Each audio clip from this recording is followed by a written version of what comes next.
It's stupid. It's stupid. It's stupid. Okay? You can have pasta, bitch.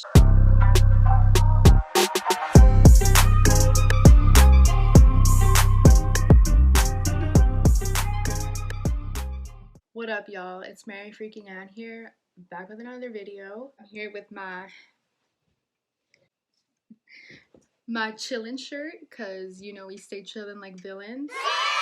Today I'm talking about my best tips for starting out with sustainable, keyword sustainable, weight loss.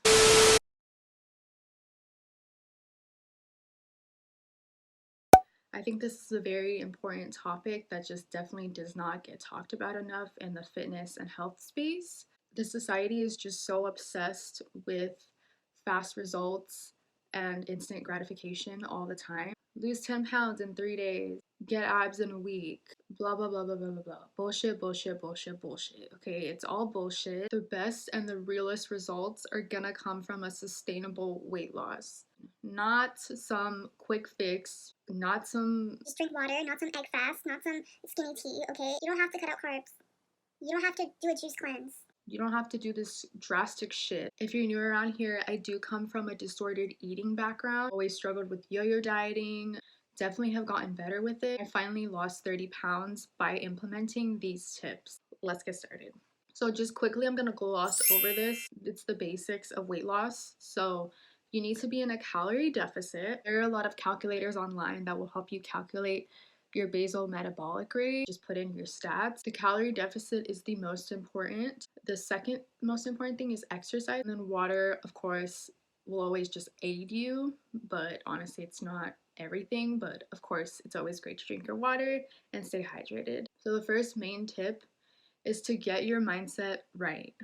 Okay, do you want this shit? Because if you don't want this shit, it's not gonna happen. At some point, you will probably have a moment of just being so fed up with how you've been treating your body. What happened for me was I just didn't feel good and I was not confident at all in how I looked. I couldn't even go up the stairs, dude. Like, and I'm young. Like, at the time, I was 22. Like, it's crazy, you know? Like, I didn't feel like I could continue on. My cholesterol was pretty high, and I just took all of these factors into consideration, and it made me realize that I should just really buckle down and start working on it. The second tip is to track and weigh out your food. So you might not know how many calories are in things, you might not know about nutrition. Just get MyFitnessPal and write in whatever you're eating throughout the day, so you can start to learn about like different nutrition facts of food. And as you see, like in my what I eat in days, I don't really like weigh things out or measure because I kind of just eyeball it at this point. Like I can just tell how much things are because I've been doing this for so long. Things just get easier as you continue on and you won't have to be tracking forever. But it's really helpful in the beginning to do this so that you have an idea of what the hell you're eating every day. The third tip is going to be going hand in hand with the second tip, but it's to get MyFitnessPal.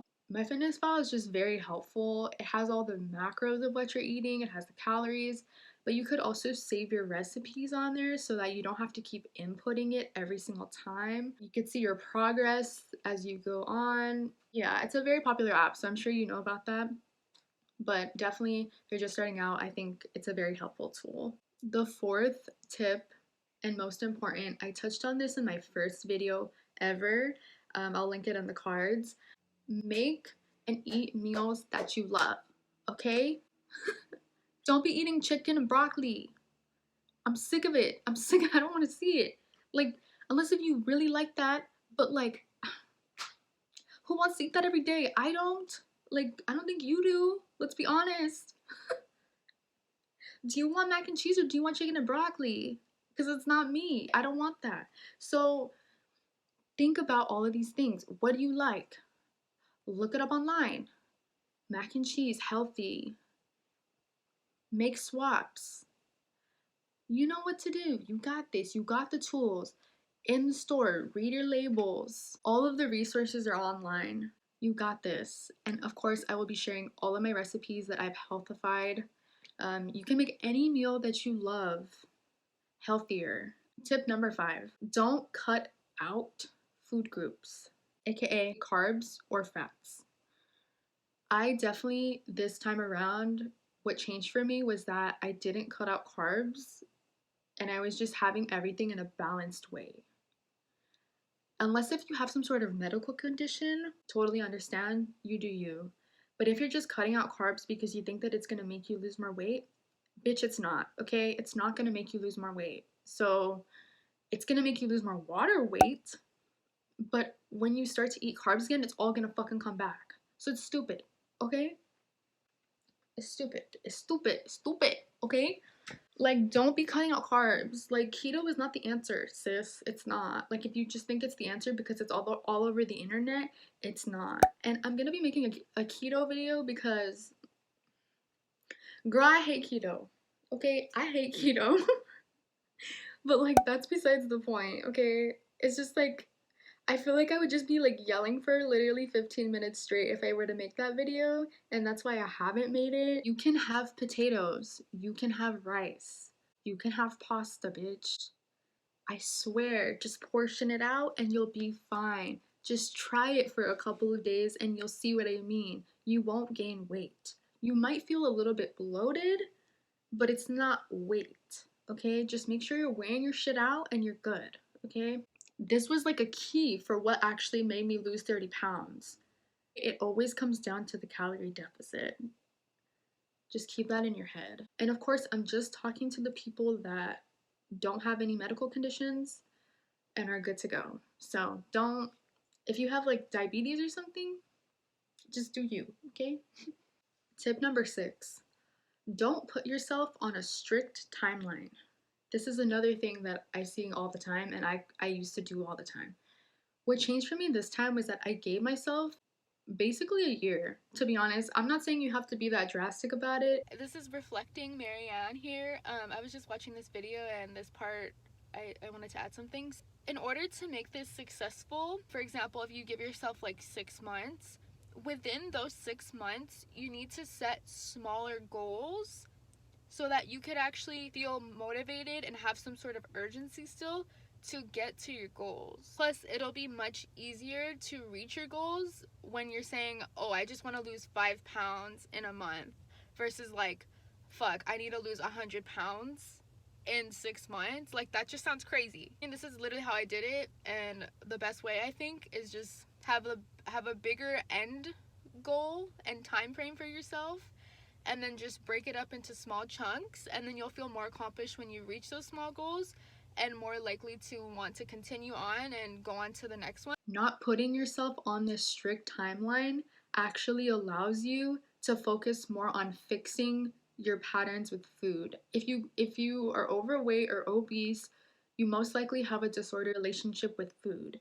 So you want to take this time to really figure out how to get to those issues. Having more time will allow you to actually focus on fixing these habits versus just focusing on how am I gonna lose 30 pounds in a month. This is already such a new thing for you. Like, I don't want you to be all stressed out. Trust the process too. Like, you're gonna lose the weight if you are taking all of these steps. The next tip is gonna be to enjoy cheat days when you feel like you're burned out. If you're just really fed up of your diet, you're really bored, or you're just over it, or you had like maybe a rough day at work or something, and you just don't feel like cooking, why not just enjoy a little cheat meal? This not only will help you feel more refreshed and ready for the next day, but if you've been dieting for long enough, it will actually help your progress a little bit, and it will shock your metabolism. The next tip is that if you don't like to exercise, you don't necessarily really have to. Okay, it's not that I'm telling you not to exercise. I'm just saying don't get so stressed out by like, oh shit, I have to exercise and eat. Like, how am I gonna do this? Like freaking, like freaking out, you know? You don't have to exercise. Just focus on the eating portion first because like that's what's gonna be the main battle. So last tip is just gonna be to do whatever you can manage. I always preach this shit, but like here I am preaching it again because it's so important. If you know in your gut you can't stick to working out 5 times a week, why would you do that? Like, why? Why? Why? Why? Why? Why? Why? Okay? Like, it doesn't make sense. Always do what works for you. Do not do keto because everyone and their mom is doing keto. Fuck keto. Point blank period. Okay? Can you tell I hate keto? Okay. But this weight loss thing does not have to be stressful as fuck. It should be chill. At the end of the day, weight loss should be chill. It should be slow. It should be sustainable. And it should be somewhat enjoyable, you know? So I'm not gonna sit here and be like it's gonna be the easiest thing you'll ever do. Like, no, it's not. Like, you're gonna be kind of hungry, let's be honest. But something that really helps with that is eating more protein, though. That's another tip. Just try to eat as much protein as you can tolerate. I'm just here to share with you the best ways to go about it and the best things to do and the best meals you can have. Subscribe for more weight loss tips, hacks, and recipes. Just out here trying to make your weight loss a little bit easier. I wish you all the best in your journey of life, whatever that is for you. Thank you so much for watching, and I'll see you later.